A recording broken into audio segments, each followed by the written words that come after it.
스트레스에 대해서 조금만 얘기를 해주고 넘어갈게요. 뭐 RIT 200 들은 사람들은 사실 스트레스에 대한 얘기를 들어서 알긴 알 것 같은데 보통 이제 우리가 생각하는 스트레스라는 건 뭘까? 어떻게 생각해? 스트레스는 뭘까?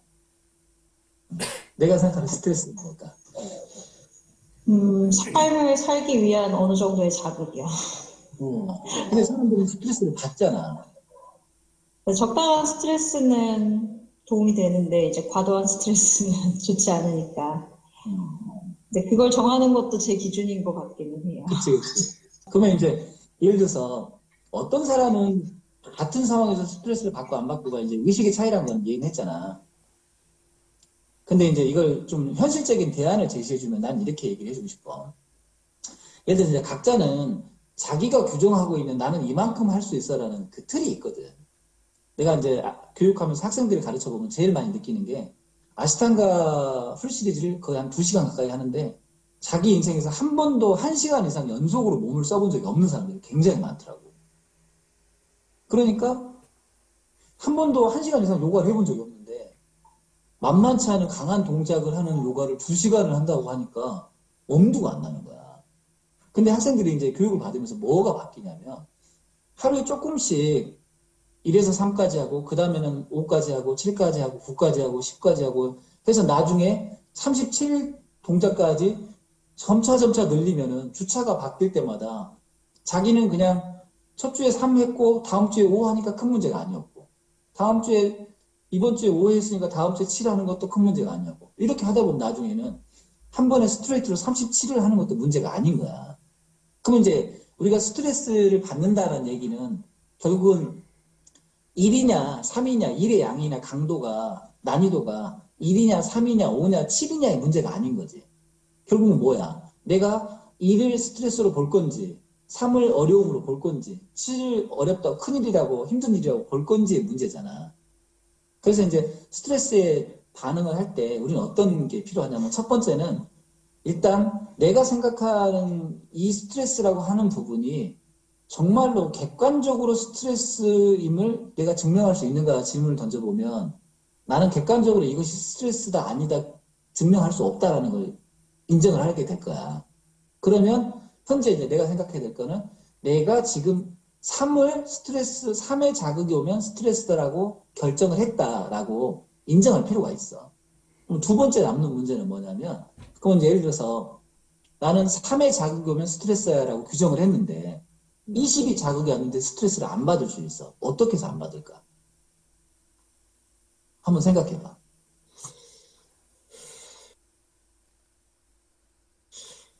왜 그럴까요?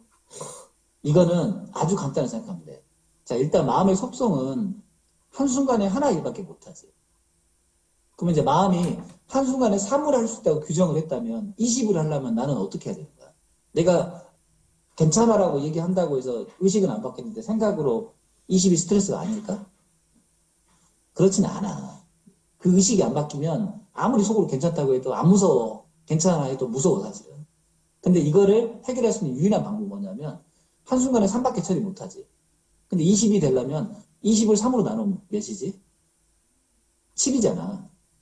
3, 7에 21이니까 3을 6번 하고 7번째는 2를 하면 20이 되잖아. 한 번에 온 20이라는 거를 한 번에 처리할 수 있는 3을 n번으로 반복하는 거야. 그러면 20을 한 번에 다 해야 돼. 그럼 나는 죽어도 깨도 그거 못해. 스트레스 받아. 근데 내가 할 수 있는 유일한 거는 한순간에 3씩 할 수 있어. 한순간에 3 처리했어. 3-1, 3-2, 3-3, 3-6 가면 18 처리됐지. 3-7 가면 나머지 2까지 갔으니까 너끈하게 처리가 됐잖아. 결국은 우리 중에서 스트레스를 안 받을 수 있는 유일한 비결은 두 가지 비결밖에 없는 거야. 첫 번째는 내가 규정한 스트레스 지수가 한계가 크면 클수록 스트레스를 안 받는데 여기에는 근본적인 한계는 있지. 아무리 키워도 더 큰 일은 있을 수 있으니까. 근데 이제 어지간한 수준에서 캐파를 아주 키워놔버리면 스트레스를 안 받을 수 있지만 그러기는 쉽지 않은 거야. 그러면 나머지 유일하게 스트레스 안 받을 수 있는 방법은 뭐겠어? 내가 할 수 있는 선에서 n분의 1로 나누고 그거를 지속적으로 반복하고 앞에 거를 누적시켜서 이렇게까지 힘든 걸 참고 있어. 이렇게까지 힘든 걸 참고 있어가 아니고 한 번 끝낸 건 한 번 끝낸 걸로 정리를 해야 돼. 그러지 않으면 스트레스 안 받을 사람은 아무도 없어. 근데 결국은 우리가 스트레스 안 받을 수 있는 비결은 뭐라고? 내가 처리할 수 있는 단위 시간당 일들을 규정하고 거기에 맞춰서 횟수를 반복하면 시간적으로 길어지잖아. 근데 이제 우리가 안 되는 게 뭐냐면, 아, 선생님 저도 그거 알아요. 근데 시간이 없잖아요. 그럼 어떻게 해야 돼? 시간이 없잖아요. 제가 3일 드리면 이거 해결할 수 있는데 저한테는 이틀밖에 물리적인 시간이 없어요. 그럼 어떻게 해야 되냐고. 그래서 아까 내가 마치스타 고노스케 얘기해 준 거야. 마치스타 고노스케는 자기가 병이 약해서 자기가 해야 될 일을 처리 못해, 그 시간 안에. 그러면 자기 위에 누군가에게 할 수 있는 걸 넘겨줘야 되는데 우리한테 안 되는 것 중에 하나가 뭐냐면 내 일을 남을 못 줘. 이게 이제 웃는 사람들 무슨 말인지 알 거야. 이제 한번 내가 질문해보자.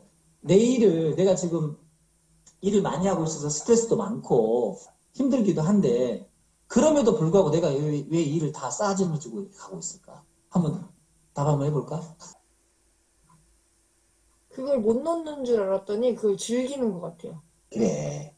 쉽게 말하면 그 뿌리에는 뭐가 있냐면은 첫 번째는 자기가 제일 잘났기 때문에 나보다 이 일을 잘할 수 없다라는 그 자만심이 깔려 있는 거고. 이게 오늘 피드백이 너무 다이렉트해서 미안한데 우리끼리 뭐 어차피 모르는 거 아니니까 말해도 알고 안 해도 알잖아.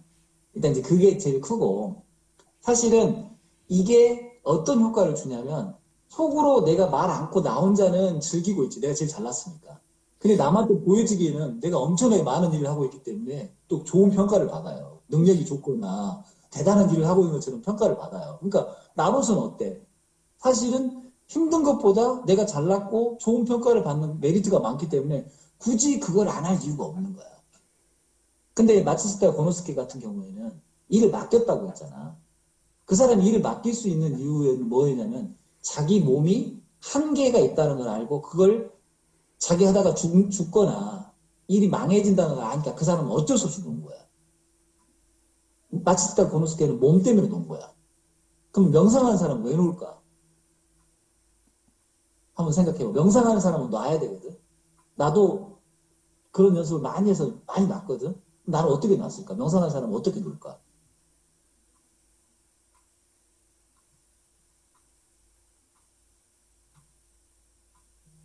사실은 나보다 똑똑한 놈이 천지다. 그걸 인정해야 돼. 요가 원장들 중에 제일 큰 병 중에 하나가 뭐냐면 내가 데리고 있는 선생님들이나 아니면 외부 선생님들 중에 나보다 객관적으로 훨씬 잘하는 사람이 진짜 많거든. 근데 내가 그거를 인정을 안 해. 그러니까 내가 하는 수업이 안 하면 컴플레인이 들어오거나 뭐 회원들 한두 명이 그럴 수 있는데 사실 그게 객관적인 지표가 아니고 주관적인 지표거든.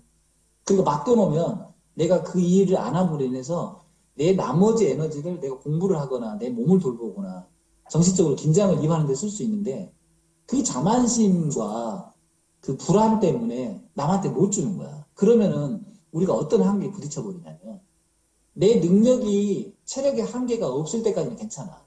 뭐 지금 우리가 20대 후반, 30대 초반이잖아. 그까지는 괜찮거든. 한 40대 되면 어떤 줄 알아? 하고 싶은데 몸이 더 이상 움직여주지 않아. 그 다음에 몸이 움직여주지 않은 단계를 경험하잖아. 그러면 마음이 어떻게 되냐면 내가 뭐 때문에 이러고 살지 하고 갑자기 마음이 확 떠버려. 그러면 몸은 괜찮은데 마음이 도저히 일을 하고 싶어 하지 않아. 그 단계가 와버리거든. 그러면 그때는 어떻게 하냐면 이제 갑자기 맡겨야 되잖아. 맡길 때 마음이 어떨 것 같아? 내가 자발적으로 맡긴 게 아니잖아. 내 몸과 마음이 지금 작동을 안 하니까 어쩔 수 없이 맡긴 거잖아. 그럼 마음이 맡기면서도 어떤 마음이 들 것 같아? 항상 불만이 항상. 이거가 부족하고 저거가 부족하고 나는 이랬는데 쟤는 저렇고 이게 계속 눈에 보이거든. 그러면 쉬어도 쉬는 게 아니고 놀아도 노는 게 아니야. 내가 그 안 하면서 놀고 쉴 때 뭐 해야 되냐면 내 자신의 에너지를 좀 관리하고 공부를 해서 부족한 부분을 채우고 영양이나 운동을 해서 뭔가 이렇게 섭생을 해서 몸을 관리를 해야 되는데 그때도 계속 상대를 평가하고 감시하고 이러느라고 하루도 쉬지를 못하는 거야. 그렇게 가버리면 더 이상 자기 개인의 의식 성장도 안 되고 선생님들도 이렇게 뭔가 책임을 맡은 사람도 이 사람이 왜 나를 믿지도 않아. 나 안 믿으니까 자기가 뭘 하면서도 항상 바늘방석인 거야. 예전에 아마 아는 원장님이 이런 일을 했다고 하더라고요. 자기가 그 선생님 밑에 이제 원장님 있는데 그 원장님 수업을 맡아서 이제 갔는데 그 원장님이 들어와서 저 뒤에 이렇게 메모판을 들고 앉아있더래. 그러더니 자기가 수업을 하면 하나씩 깨알같이 다 적어가지고 이만큼 A4 용지를 가득 적어가지고 끝나고 부르고 나서 이거 고치세요, 이거 고치세요, 이거 고치세요, 이거 고치세요 해가지고 그거를 석 달을 하니까 얘가 나가 떨어졌어. 그래서 거기를 관뒀어. 왜 관뒀냐면 그냥 그 선생님이 자기의 방식대로 안 하면 할 때까지 자기 방식을 강요하는 거야. 쉽게 말하면 미니미를 만들고 싶은 거지. 복제품을 하나 만들고 싶은데 우리 중에 누가 복제품이 될 수 있겠냐고. 아무도 안 되잖아. 그 애가 너무 스트레스 받아가지고 관둔 거야. 이게 이제 저는 이건 제가 수행할 때 배운 거예요. 저 수행할 때 저희 선생님이 그런 얘기 하더라고. 내가 믿고 싶어서 믿는 게 아니라 믿지 않고 방법이 없으니까 믿는다 이렇게 얘기하시더라고. 저는 그때 이제 일을 맡게 된다는 걸 배웠는데 제가 이게 수행을 하고 저희 선생님들하고 있으면서 하나 배운 게 뭐냐면 연기예요, 연기. 연기가 뭐냐면 이거야. 내가 이제 예를 들어서 경험이 제일 많고 제가 뭐 자료도 만들고 책도 만들었으니까 제일 잘할 거 아니에요. 그럼 객관적으로 따지면 정량적으로 제가 제일 퍼포먼스가 좋을 거예요. 근데 그것 때문에 제가 제 선생님들한테 그 공부를 안 시키고 일을 맡기지 않잖아요. 그러면 어때요, 저는? 저는 계속 일을 하고 공부를 하니까 제일 업그레이드가 될 텐데 이 친구들은 업그레이드가 안 되겠지. 그럼 내가 일을 맡기려고 하면 나는 격차가 점점 더 벌어지잖아. 하루하루 갈수록 얘들은 공부는 안 하고 있고 맡은 건 없고 나는 매일 일하면서 공부하니까 격차가 더 벌어질 거 아니야. 그럼 내가 이제 맡겨야 되는데 어떤 생각이 들었어? 여태까지는 격차가 10이었는데 오늘 되니까 11, 내일 되면 12, 모레 되면 13 더 커지는 거야. 그럼 내가 시간이 가면 맡길 마음이 날까? 아니야, 절대 안 나. 그래서 내 느낌은 이런 거였어. 내가 이들을 믿지 않으면 나는 혼자 끝없이 일을 하면서 시간도 없고 몸도 피곤하고 아무것도 못하고 애들은 마냥 놀면서 아무것도 안 하면서 얼굴만 축내는 이런 느낌밖에 안 생긴다는 게 이해가 되더라고. 그래서 내가 이제 작전을 바꾼 거야. 내가 편안해지려면 내가 할 수 있는 게 뭘까? 일단 애들이 엄청 똑똑해져야 돼. 그리고 애들이 공부를 잘해가지고 내가 할 수 있는 모든 것들을 할 수 있어야 돼. 그리고 가능하다면 나보다 더 잘해야 돼. 그러면 내가 빠졌을 때 애들이 나보다 퍼포먼스가 더 좋고 그럼 애들은 자기 실력이 늘고 기회를 받으니까 성장을 하잖아. 나는 어때?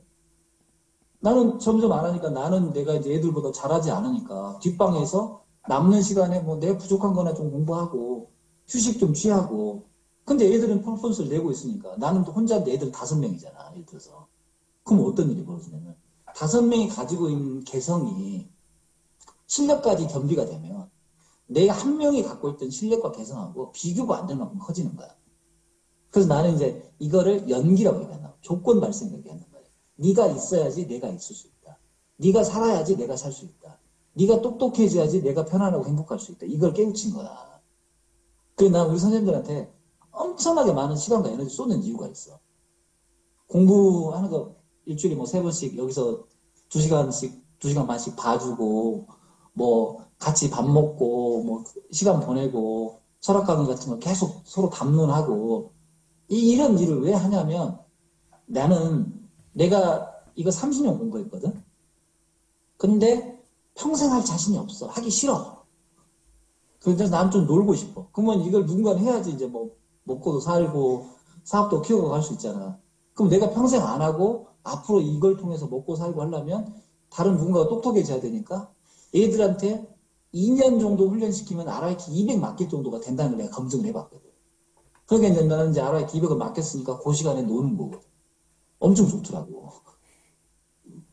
그래서 이제 나는 이제 4년 되면 RIT 200을, 500을 할 수 있잖아.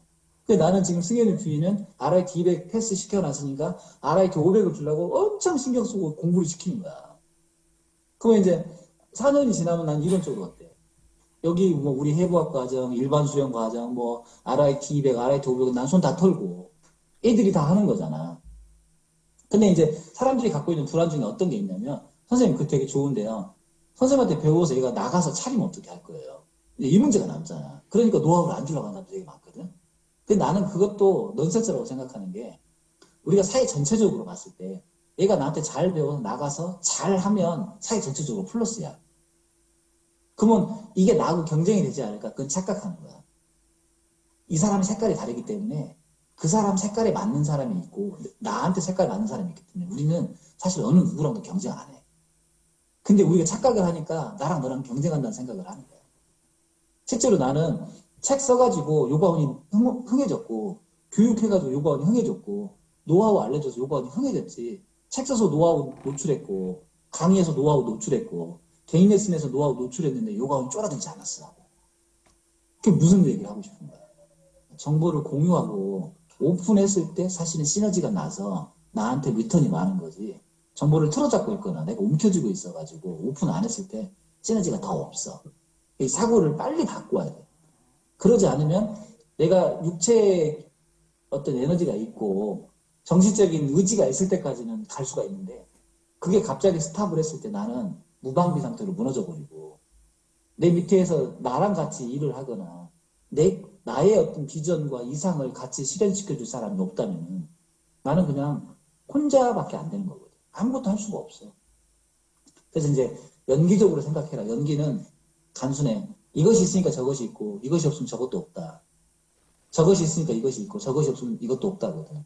그럼 쉽게 말하면 네가 행복해야 내가 행복하고, 내가 행복해야 네가 행복하다.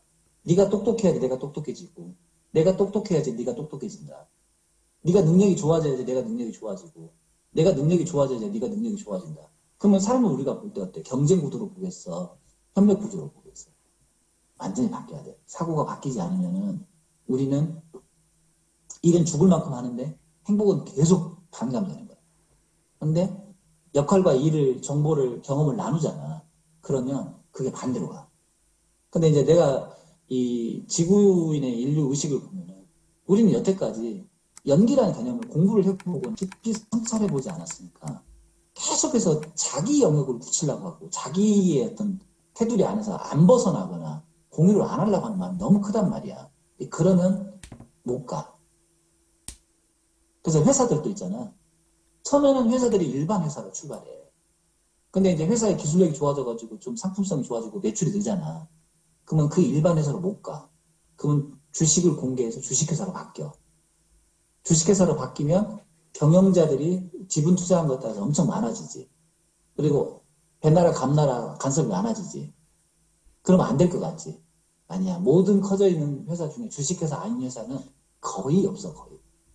우리가 알고 있는 거의 모든 대부분의 회사는 거의 다 주식회사야. 쉽게 말하면 집단 지성이 작용하는 거야. 이게 이제 연기적 관점에서는 그걸 좀 보고 일을 줄이고 내 일을 줄이고 다른 사람이 내 일을 할 수 있게끔 해주려면 끊임없이 그 생각을 해야 돼. 내가 아무리 잘나고 똑똑해도 혼자 못 가. 그리고 내가 행복해지려면 다른 사람과 더불어서 가서 그들이 행복해지고 실력이 늘고 경험이 풍부해지기 전에는 못 가니까 이제 그렇게 하라는 거고. 이제 우리가 첫 번째 질문했던 것들 있잖아. 선생님, 그러면 저한테 잘 배웠는데 얘가 실력이 좋아지면 나갈 수도 있잖아요. 근데 그거에 대해서 두려움이 있다면 어떻게 해주면 되냐면, 사람은 이익이 있는 쪽으로만 움직이거든. 이익이 없으면 사람 안 움직여. 내 성질대로 할 수 있다는 이익이 됐든, 돈을 내가 더 많이 벌 수 있다는 이익이 됐든, 내가 혼자 스타가 될 수 있다는 이익이 됐든, 자기가 생각하는 가치가 있는 게 확실하다고 지금 있는 상태보다 내가 혼자 독립을 했을 때 그게 커진다고 생각하기 전에 사람은 안 움직인단 말이야. 그러면 이제 남는 문제는, 이 좋은 실력을 가진 애를 나랑 같이 데려가고 싶다면 남는 문제는 뭐겠어? 돈을 더 줍니다. 우리가 여기서 밖에서 혼자 하는 것보다 훨씬 친구가 좋아지고 너한테 경제적인 보상이든 정신적인 보상이든 명예적인 보상이든 이것들이 늘어나면 돼. 사실은 그래서 전체 파이를 키워서 모두가 더 큰 파이를 쉐어할 생각을 해야지, 제한된 파이 안에서 내가 많은 부분 가져가고 나머지를 공평하게 나눠주는 그런 사회주의적인 발상을 갖고는 못 간다고 나는 얘기를 하고 싶은 거야. 그래서 그거는 조금 진짜 생각을 좀 해볼 필요가 있어요. 근데 이제 아까 말한 그 마츠시다 고노스케가 사실 정확하게 이 관점을 갖고 있더라고요. 나는 그 책을 읽으면서 굉장히 놀랐어. 이 사람은 수행한 사람이 아닌데 기업을 바라보는 관점이 완전히 연기적 관점으로 바라보고 있더라고요. 그래서 이제 우리도 좀 더 이제 뭐 개인적으로도 행복한, 육체적으로든 정신적으로도 행복하고 경제적으로도 풍요롭고 시간적으로 여유로운 삶을 살려면 결국은 파트너가 같이 갈 수 있는 구조가 되지 않으면 안 된다라는 걸 좀 얘기를 해주고 싶은 거야. 일 줄여라. 일 많이 하는 사람들 제발 좀. 그래, 질문. 너 뭐 승현 선생님 질문 있어? 아니, 없어? 질문 있는 사람 질문하세요. 자, 없으면 혹시 그 뭐 명상 관련해서 질문할 거 있어요? 있으면 질문하세요. 그럼 이제 이거 한번 내가 역으로 물어보자. 저기 명상 배운 사람들이 나한테 항상 하는 얘기가 뭐냐면, 선생님 뭐 알아차림 명상 해가지고 뭐 호흡을 보고 좌선하고 앉아있는데 전 솔직히 이걸 왜 하는지도 모르겠어요. 하라니까 하는 건데 제가 뭐가 바뀌고 있는지도 모르겠고 이게 무슨 효과가 있는지도 모르겠어요. 솔직히 그런 마음 들지 않니? 그 왜 말 안 해? 아니 왜 한번 얘기해봐. 난 지금 뭐 왜 하는지도 모르겠어요. 맨날 앉아있고 답답하고 이 시간 왜 쓰고 있는지도 모르겠고 하라니까 하긴 했는데 왜 하고 있는 거야, 너는? 그런 생각이 들어요, 선생님. 그치? 네. 그럼 너는 왜 하고 있는 거야? 그 생각이 들고 있는데 왜 하니? 그냥 믿어보더냐? 그러니까 선생님의 의도를 전 첫 시간부터 되게 파악하려고 애썼거든요. 음. 이거를 이유가 있겠지. 어. 왜 하라고 할까? 근데 제가 추측한 바로는 이렇게 순간순간 알아차림함으로써 그거를 제 삶에 적용시키게 하려고 하는 큰 어떤 의도가 있지 않으실까? 아닐까요? 아니, 맞는데, 그럼 너는 왜 그걸 못, 그 명상을 하면서 그게 확 와닿지는 않았어? 더 해야 되나 봐요. 아, 내가 답을 좀 알려줄게. 사실은 이 좌선을 하잖아. 그러면 좌선이라는 개념은 우리가 가지고 있는 오감 중에 뭐만 남겨놓냐면, 이론적으로는 눈이라는 시각을 닫아버렸잖아. 나머지는 청각, 후각, 미각, 촉각은 열려 있잖아. 그치? 근데 우리가 받는 정보 중에 한 70%, 80%는 시각이야. 시각 정보 때문에 우리한테 분별하는 마음이 일어나고 의도나 계획이 생긴단 말이야. 눈을 감아버려서 시각으로 들어온 정보가 없으면 그것 때문에 생겨나는 분별하는 마음, 좋고 싫은 마음, 의도하는 마음들이 거의 안 생겨. 그러면 이제 예를 들어서 내 눈앞에 내가 꼴보기 싫은 말과 행동을 하는 것들이 펼쳐지는데 눈을 감는 순간 어때? 그게 일은 행해지고 있지만 나한테는 그로 인한 괴로움이 없단 말이야. 왜? 눈에 안 봤으니까. 그치? 첫 번째, 앉아있는 순간에 그걸 한번 느껴보라는 거야. 그럼 우리가 하루 종일 바쁘게 지내고 막 속이 막 업다운이 있고 막 부침이 있고 싫고 좋고 피곤하고 짜증나고 이런 모든 것들이 어디서 발생했냐.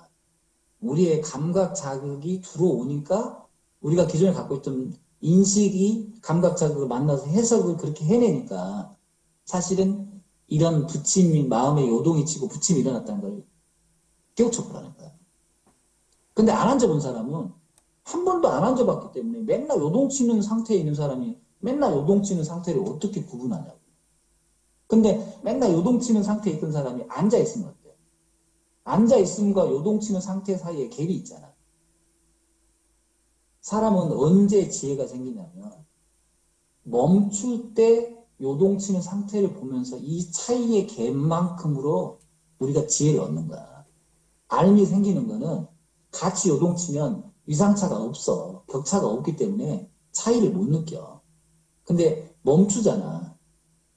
정도가 있겠지만 멈추잖아. 요동치는 상태하고 멈춘 상태의 갭만큼이 이게 내가 요동치는 조건이 되는구나를 알면 나는 어떤 현상 때문에 요동을 치는 게 아니라 이 들어온 정보가 해석되는 과정에서 요동이 치는 마음이 생겨났고 그것이 나에게 괴로움을 만들어내는구나를 알게 되는 거야. 그래서 첫 번째는 앉으라고 하는 거야. 그러니까 뭐 예를 들어서 수십간 시키잖아. 수십간 시키면 내가 선생님 시킨 대로 뭐 1에서 10, 10에서 2를 20세트 했어요. 그거 완수. 그거 백날 첫날 해도 있잖아. 내가 지금 방금 말한 이 요동치는 마음의 구조를 이해하지 못하면은 그냥 스코어 올리는 거야. 숫자 잘 세는 거 스킬 늘리는 것밖에 안 돼. 근데 진짜 의도는 그게 아니야. 숫자를 세는 과정에 온전하게 집중하면 요동치는 마음이 줄거든. 그러면 요동치는 상태와 요동치지 않는 상태 사이에 갭이 느껴지면은 마음은 현상은 벌어지고 있지만 자극만 줄어서 현상에 대한 해석만 줄여도 현상 자체 때문에 괴롭진 않구나. 이걸 이해할 때가 온다고. 두 번째는 우리가 이제 명상을 하면 세 가지 요소가 항상 있다고 얘기를 하잖아. 첫 번째는 망상이 있고, 두 번째는 반주가 있고, 세 번째는 알아차림이 있다고 자꾸 얘기를 하잖아. 여기서 이제 내가 알아차림을 많이 하라고 얘기를 많이 해줬고, 근데 알아차림을 많이 하라는 얘기는 뭐냐면, 알아차림은 감각 자극 자체를 느끼는 거야. 그러면 예를 들어서 땅 때리면, 땅 때렸을 때 누가 때렸어. 아파라는 생각이 일어날 때가 있고, 땅 때렸을 때 그 느낌, 뭐라고 표현 못하는 느낌만 있는 상태가 있잖아. 그럼 알아차림이 뭐냐면 뭐라고 표현 못하는 그 느낌만 있는 상태. 근데 세게 때렸어, 네가 날 때렸어, 네가 날 무시했어라는 건 다 생각이지. 그렇잖아. 근데 느낌, 뭐라고 표현 못하는 느낌만 있었을 때는 자극은 있는데 얘가 옳거나 그러거나 이러거나 저러거나가 아닌 느낌이라는 중립만 있는 거야. 뉴트럴만 있는 거야. 그러면 이 자극에 대해서 우리가 중립의 상태를 있는 그대로 알고 있으면 중립으로 끝나버리는데, 네가 날 무시하는 거야? 네가 나한테 지금 대드는 거야? 아니면 네가 나를 찍어 누르는 거야? 이런 해석이 들어가면 어떻게 돼? 이 자극은 똑같은데 이걸 해석을 과거의 방식으로 해석을 해버리면 나를 무시하고 있거나 나를 억압하고 있거나 나를 찍어 누르고 있다는 해석이 들어가는 순간 우리는 똑같은 이벤트에 대해서 굉장히 불안정한 마음 상태를 경험하고 삶이 괴로워져 버린단 말이야.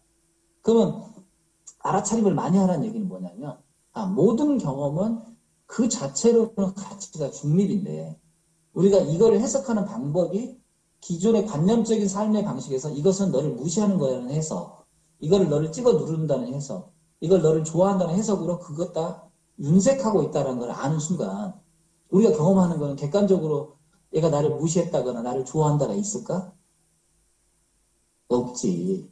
그냥 단지 그런 현상이 있는데 그 현상을 무시한다라는 코드로 해석하고 있거나 좋아한다는 코드로 해석하고 있다는 거를 10번, 20번, 1000번, 10,000번 관찰하잖아. 그럼 어느 순간에 내가 기존에 좋아요, 싫어했던 모든 것들이 가치 판단 불가라는 식으로 딱 정리가 되고 좋다고 생각하거나 싫다고 생각하는 것들에 대해서 평정한 마음으로 가버리게 돼 있어. 예를 들어서 우리가 밖에 지금 비가 와. 그럼 비가 오면 좋은 거야, 나쁜 거야? 어떻게 생각해? 비와 좋아, 나빠? 자, 이번에 가물어 가지고 땅이 쩍쩍 갈라지고 있어. 좋아, 나빠? 좋아요. 그게 가치 투여라는 거야. 왜냐하면 봐봐. 비가 쫙쫙 오고 있는데 그동안에 비가 안 와가지고 땅이 다 메말라서 지금 농작물이 다 죽고 사람이고 동물이고 갈증나서 다 죽어가고 있는데 비가 엄청 많이 오면 그때 사람들은 그 조건은 비가 와서 너무 좋다고 해석을 하는 거예요.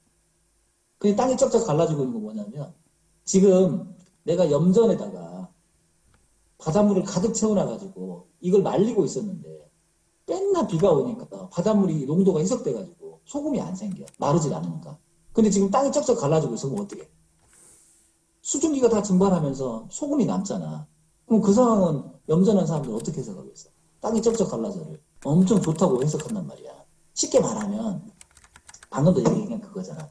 비가 온다라는 현상, 땅이 쩍쩍 갈라지는 현상이 정말로 어떤 가치를 갖고 있냐는 거예요. 절대적 가치를 갖고 있냐는 거예요. 그렇지 않다라고 얘기를 해주는 거예요. 그것은 어느 조건일 때는 유의하게 해석하고 어느 조건일 때는 불리하게 해석하는 것이 있을 뿐이지 비가 오거나 땅이 갈라지는 자체가 좋거나 나쁜 게 아무것도 없다는 얘기를 해주고 싶은 거야. 이해됐어? 무슨 말인지? 근데 우리는 어떤 생각을 하냐면 비 오는 건 좋아라는 생각이 한번 들어와 버리는 거 있잖아. 이래. 밖에서 지금 봄에 비가 오고, 여름에 비가 오고, 가을에 비가 오고, 겨울에 비가 오면, 비만 오면 짜증이 나. 또 그 다음에 해가 뜨면, 해만 뜨면 또 짜증나거나, 해만 뜨면 좋은 사람이 있어. 그럼 해 떠서 좋아. 비 와서 싫어. 이런 사람들 있잖아. 근데 진짜 비 때문에 싫고, 비 때문에 좋을까? 해가 있어서 좋고, 해가 있어서 나쁠까? 아니야. 어느 정보, 어느 관념을 투여하느냐에 따라서 좋거나 나쁜 거는 바뀌어버리는 거야.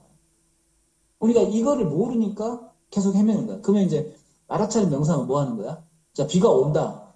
비 온만 알고 있는 거야. 땅이 쩍쩍 갈라지고 있다. 땅이 쩍쩍 갈라지만 알고 있는 거야. 이거 좋은 거야, 나쁜 거야? 그냥 땅이 갈라지며 비가 오고 있음이지 그 자체로 좋고 나쁘고 없는데 내가 배우기를 비 오는 건 엄청 좋은 거야. 맨날 들었어, 어머니한테, 아버지한테. 땅이 쩍쩍 갈라지는 건 엄청 좋은 거야. 소금쟁이 아버지한테 맨날 들었어. 그럼 어때, 나는? 비만 오면 소금쟁이 아들은 아유, 이 썩을 놈의 비, 이 썩을 놈의 뭐 날씨 이렇게 얘기하겠지.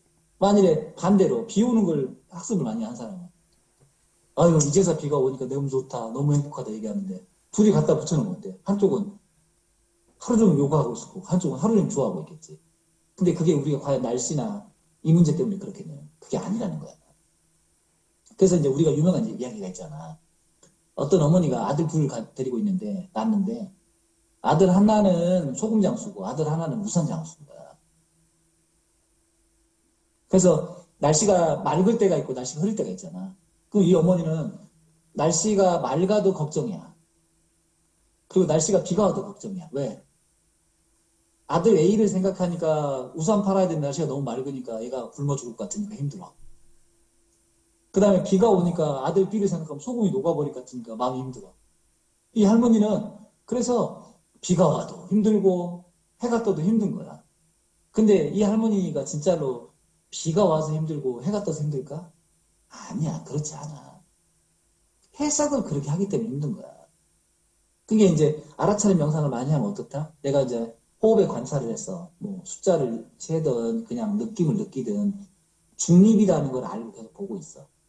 그것이 어떤 자극이든 통증이든 뭐 달콤함이든 시원함이든 뻐근함이든 그것이 그냥 그러할 뿐이다를 알고 있으면 이것 자체는 좋거나 나쁘지 않다. 이것을 어떻게 해석할 것인가의 문제에 따라서 경험은 달라진다가 이해되잖아. 자, 이제 이거를 현실적으로 가보자. 자, 우리 회원이 나한테 와서 환불해주세요.